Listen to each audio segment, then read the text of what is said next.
Jika bangunlah ulah balasan menjaya sesuai dengan tanah hengasan nalayak maju mentau gadis akan mesin ditendaki renyanyi daengan sekeliang jadi itu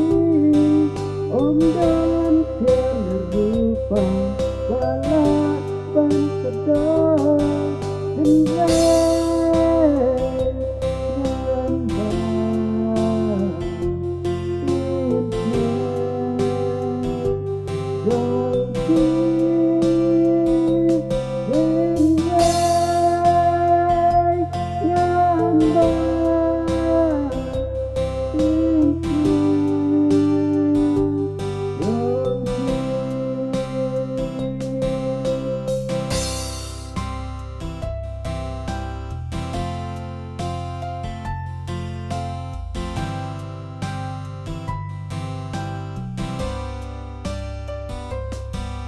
Madu dan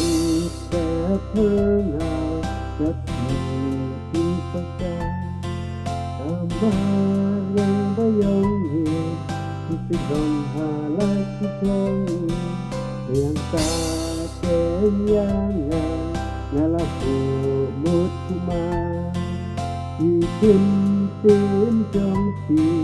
long kita ku banas rong dae